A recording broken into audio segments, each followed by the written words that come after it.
Hello and welcome again to our reflection on scripture readings, this time looking forward to the readings which will be this weekend, the fourth Sunday of Easter time. Once again, it's very difficult to talk about all of the various aspects of the three readings we have. Remember that in the Acts of the Apostles, which is the first reading, we continue to hear Peter successfully giving the first homily after the coming of the Spirit. And as we hear, he will reiterate that. On another occasion, we'll come back to look more lengthily at the whole book of Acts. Also, the second reading continues sections from the second letter of Peter, but the gospel today comes to the fourth gospel, the gospel tradition according to John. And he will be our gospel guide for the remainder of the Easter season. So today we'll look at one section that will be a part of the reading for this coming weekend. But we also want to give a kind of general overview of the fourth gospel, which you remember was attributed to John.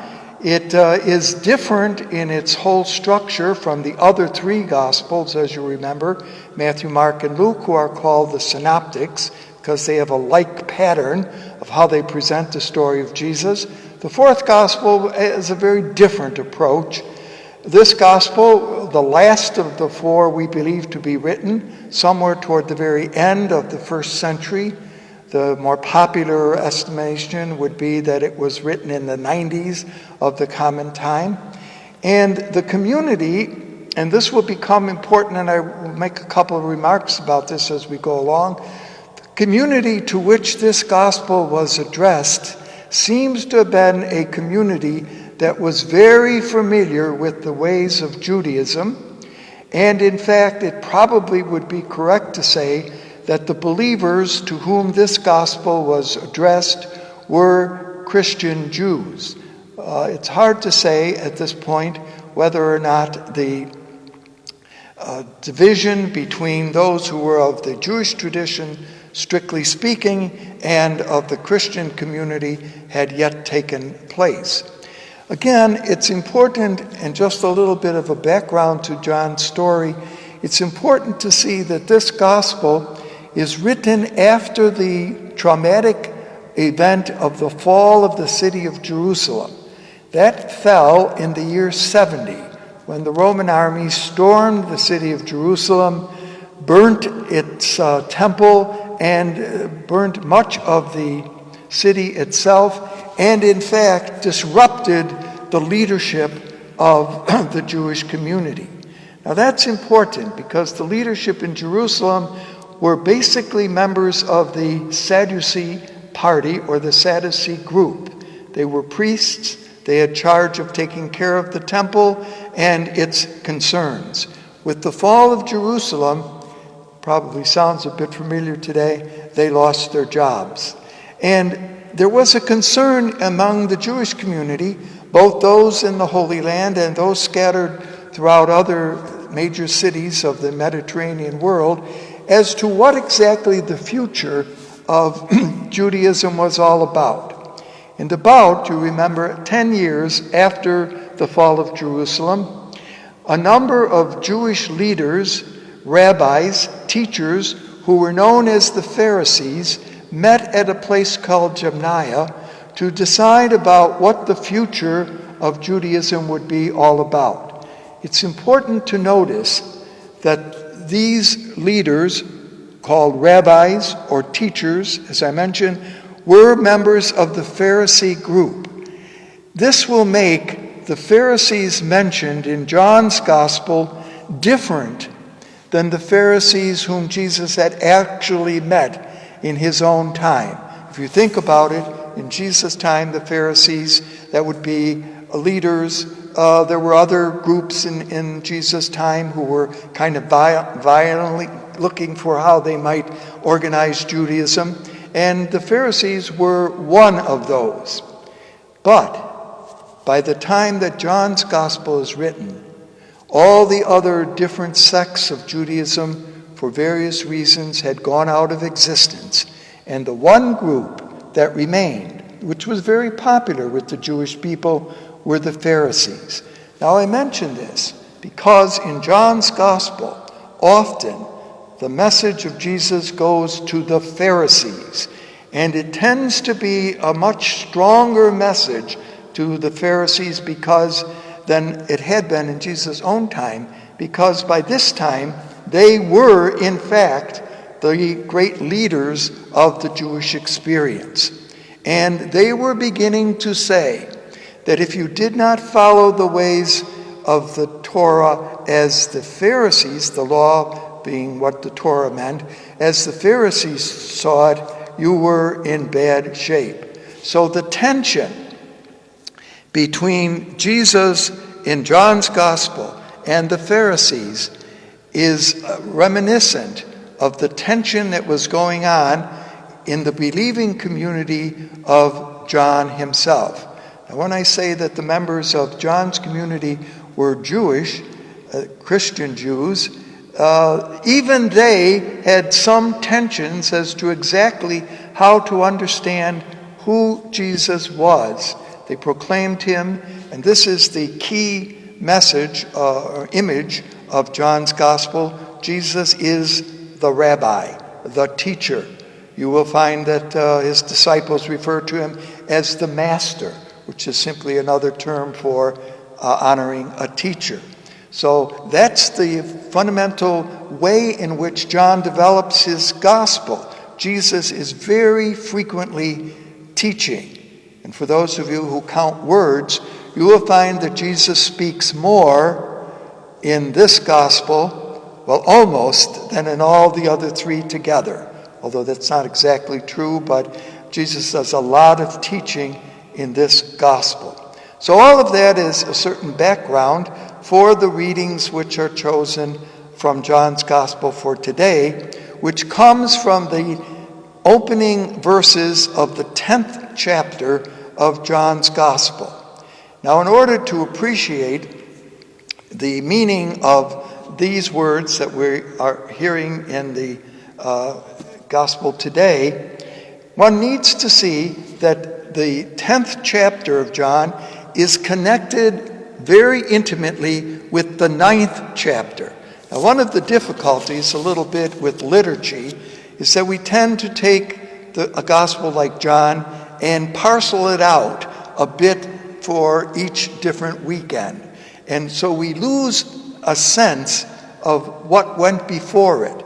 So in order to appreciate the gospel of today, one needs to go back to the 9th chapter of John's Gospel, which happened to have been the gospel we heard on the 4th Sunday of Lent. And you remember that that was the story where Jesus had healed a blind man. And he had found the man, he had given him sight, and then the blind man had not known who it was that had healed him, was brought before the leaders. Now again, notice who the leaders would be, the Pharisees. And they said, well, how did this happen? And he explained to them how this man had healed him and given him sight. And you remember they had argued with him. Well, are you really the blind man? Yes, he said. Well, can you prove it? Well, yes, ask my parents. So they dragged, you remember, his parents in. And his parents, rather than saying who healed Jesus, said, who healed the blind man, rather said, well, he is our son, and he was born blind, but we don't know how he got healed. He's old enough, you ask him. And the reason why they buffed off giving an explanation to the leaders is they were afraid that if they sided with the healing that Jesus had done, they might be excommunicated or thrown out of the temple. So again, notice the Pharisees have the leadership role. Well, ultimately, the man kind of argues back with the leaders and says, well, I told you the story of what he did, and if you're not happy with that, why don't you ask him yourself? Or are you becoming a believer? And to remember, with that in mind, they kicked him out. They got rid of the man now who could see. And it's at that point that Jesus searches out the blind man now cured and talks to him, kind of gives him an instruction which carries over into the 10th chapter. So in the original work of John, there were no chapters. It was all one great narrative. And later on, for different reasons, the decision to make the work into different chapters was made by the churches of the 3rd and 4th century for various reasons. So what are the opening words of chapter 10? Well, the words, as you remember, in which Jesus gives what is generally, and there's a discussion about this, a parable. Now, it is the only parable attributed to Jesus in John's gospel. Otherwise, he never uses a parable. And we've talked, I'm sure you recognize the parable, a story taken from real life that gets your imagination. So in this parable, although John's gospel tends to call it a figure of speech, so maybe that's one way to kind of deal with this. And others think that it might also be what we call allegory. Now, an allegory, you remember, is a form of thinking and expression which says that to the words given, there's an underlying meaning. Allegory means hidden. And so what this happens is that this hidden meaning is now revealed. So Jesus talks about the fact, as we heard, as you saw, that of being a shepherd. Now, this sometimes is known as Good Shepherd Sunday, because for the next, this is being what we call the A year. Remember I said there's a B year and a C year. So if you look at the words today, the first 10 verses belong to A year. If you look now to next year, to B, you get some more words that follow immediately from this. Unfortunately, that breaks up, giving a kind of overall view of the message that both Jesus and John have in mind here because of that breaking up. And then in the C year, they give another little reference to the fact of shepherding. So Jesus speaks about the importance of a shepherd. Shepherding has, as we know, a very rich history in the world of and times of Jesus and of the ancestry of Jesus. In fact, shepherding, which still, by the way, goes on today in many parts of Israel. There are a group of shepherds who lead the sheep around. One of the characteristics, by the way, of being a shepherd is that you lead the flock, not stand behind it and urge it on. So many of the generals, if you think about it in battles, often kind of get the soldiers up front and tell them what to do. Well, the shepherd is the reverse role. He leads and the flock follow. So that's important notice of why shepherds were important. In the book of Ezekiel, which is one of the prophetic books of the Bible, he speaks of the fact that God, displeased with the leadership, and this is the essential connection between a shepherd, as it is used in the scriptures, as one being a leader. And God in Ezekiel is pictured as saying, I will send over Israel one shepherd, and my servant David is the example that they are to follow. And at one other point, God gets so disturbed with the leadership of the time that he says, I'll do it myself. And God is pictured as the shepherd. But that's the overall image. And it's always important to notice that whoever the shepherd here on earth is, that he is acting in behalf of God.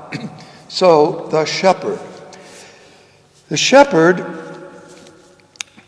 is important because obviously agriculturally, much of the income of the people of Jesus' time was through either agriculture, there would be planting seasons, but also through shepherds who tended to move around with the sheep in order to find pasture.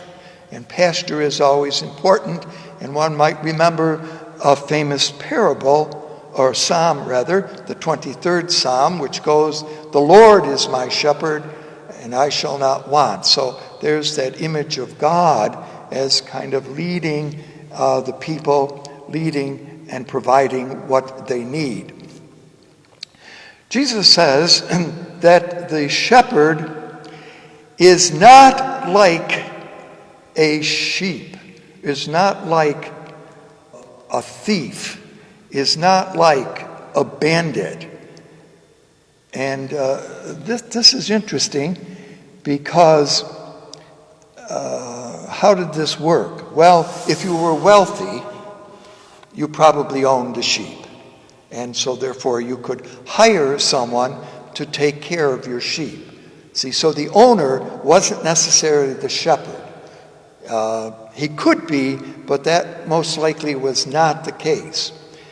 So the shepherd was often of not a wealthy background or had a great deal of money, but it was a job.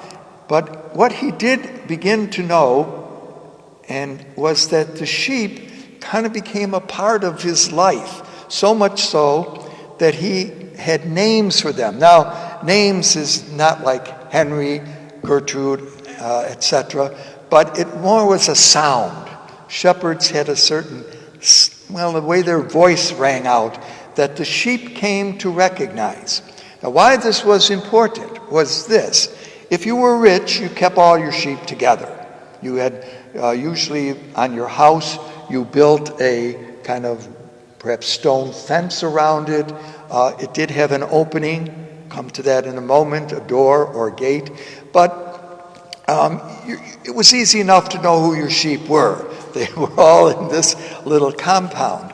But if you were not so well-to-do, if you had sheep and you needed them to be pastured, but couldn't do it yourself or have the time or the ability, they were mixed together. A shepherd would be hired to take care of a group of sheep. And sometimes even goats were brought in there, so it was not clearly just sheep. And the shepherds, so you mixed all the sheep together. How did the different shepherds or owners knew who their sheep were? Well, it was by the sound. And their sheep came to know, and we call them by name, came to know the sound of the shepherd.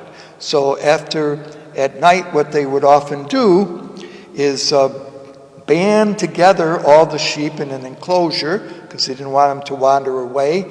And then in the daytime, or later on, when they needed to take them out to find grass and pasture, they would be separated by the sound of the shepherd's voice.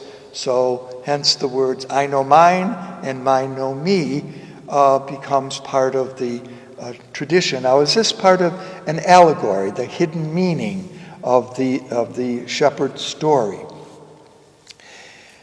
As they were being led out, there were others who might be interested in the sheep who did not own them, and unfortunately, robbery and thievery was just as prevalent in the first century world as unfortunately it is in our time. And so Jesus goes on to say that a good shepherd takes care of his flock. Now, good here is not understood in the sense of good as opposed to evil, but rather good in the ability to be a leader. And therefore, a bandit was obviously not a leader. A thief was not a leader. But later on, in this gospel, we will discover that there was a thief among Jesus' leaders, a group of disciples, namely Judas, that a bandit had been let go in behalf of Jesus, namely Barabbas. And we come to the fact that at the trial, when Jesus is being on trial, and Peter is standing around a charcoal fire, this is later on in the story, there is a young girl who is called a gatekeeper. And that brings us to the term of gatekeeper. A gatekeeper often could be a shepherd, but maybe was hired by the owner of the sheep to take care of the flock. A gatekeeper was one who could be trusted. So trust was a very important quality, especially if the gatekeeper was not the owner of the flock, but he could be trusted to take care of the flock. So, Jesus says, I am the good shepherd. Good, therefore, in that sense, means he was a good leader, a good teacher. See what I mean? It's not advocating the goodness of Jesus, although certainly that could be taken in, but that's not the point. The point is that he was indeed a teacher to pay attention to listen to. Now, the gatekeeper, how did that work? Well, you had to have a way to get the sheep into the fold or the place where you were keeping them, okay? So there had to be an opening. If you were very rich, you probably had a regular gate there, and that would work. But for most shepherds, most owners of sheep, who again, I emphasize, did not own huge flocks. Maybe the number of sheep they owned were a dozen, if even that. So you see, so when you mix them together, it looks like a lot, but when you separate them, you notice that it's kind of minimal. The gate would be the entrance into the fold or the enclosure where the sheep were going to be kept. The gate is not so much a piece of wood or a stone that swings open or shut, but the gate is a person. And so the gatekeeper here is the one who watches the flock, protects them from bandits and thieves. And how does he do this? Well, it could be somewhat of a dangerous job, because what the gatekeeper did, yes, he, of course, and it could be a she, let someone in or out of the pasture. But at night, one hoped that all the sheep stayed in the fold. But what if you had a sheep that kind of wandered and wanted to go outside through the gate? So the job of the gatekeeper could be very dangerous. He would lay down across the entrance. He literally became the gate to the fold. Now, where was the danger? Well, the danger was they didn't have electric lights on or candles burning, and if some sheep happened to be coming out at night and go plop, plop, plop, and plopped his hoof right into your eye, that could be dangerous. Now, it didn't happen real often, but you can see that the shepherd or the gatekeeper shows real responsibility and care for the flock. And so later on, Jesus will say, I lay down my life for my sheep. Well, here is the reference to what the gatekeeper would do, willing to lay down one's life for the sake of the sheep. Now, that didn't always happen, but nevertheless, that was really important. Now, how is this connected with with the chapter that precedes it? The story of the man who is cured and can see. And you remember that the words of that chapter ended that Jesus says to the leaders, seeing you don't see, and therefore seeing you don't believe. So seeing, sight, is important. But the other part of faith is hearing. And now this story matches that. The sheep hear the shepherd's voice, they listen to what he says, and they follow him where he goes. And so the shepherd story, the good shepherd story, continues the fact that faith is seeing and hearing, and thus believing, that the two qualities go together. The the sheep hear the voice of the good shepherd and follow him. Thus Jesus offers to those who believe in him protection, security, safety, the very things that we look for in life. And what's important perhaps, and here's a characteristic of the Johannine gospel, that throughout this gospel it is a series of references to relationships. Whatever Jesus teaches, whatever Jesus has to say, has to do with somehow relationships. In this gospel, Jesus himself has a most intimate relationship with God, who he can call my Father. So the relationship that Jesus has with the Father is as intimate as one could almost make it. What Jesus now, in this little parable or story of the sheep, indicates his relationship with the sheep, that it is one of intimacy, it is one of closeness, it is one of believing. And so there is the connection, just to kind of finish this part off, that believing involves seeing and hearing. And we will see, and you probably remember other aspects of John's gospel where that comes up. For example, at the very end of the gospel we heard 2 weeks ago, where Jesus appears to the disciples in the upper room, and Thomas is there. Remember, he'd been missing the first time, and Jesus is pictured as saying to Thomas, "You believe because you see.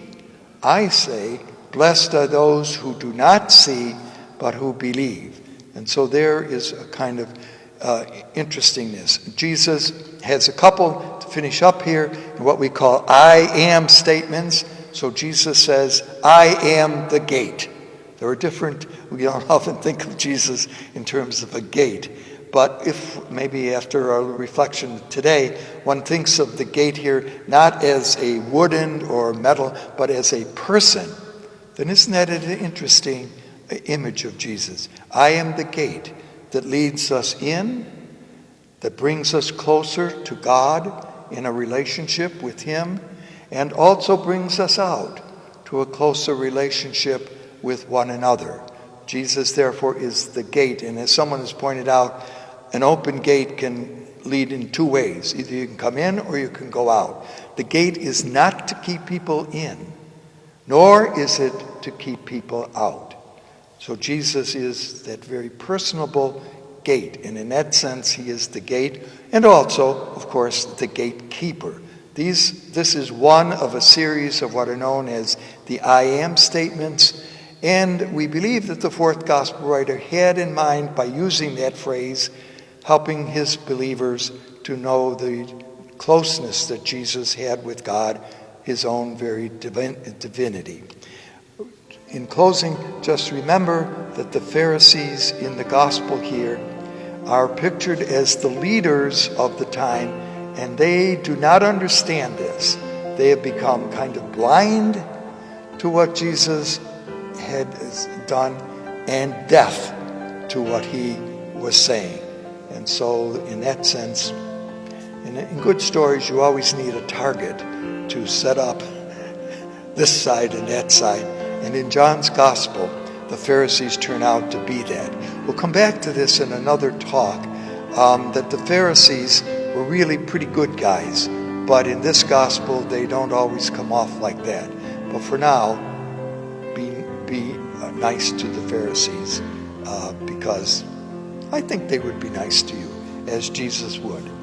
Thank you for being with us today, and hope that this helps a little bit appreciate the gospel for this coming weekend. Be yourself, as Jesus was, a good shepherd.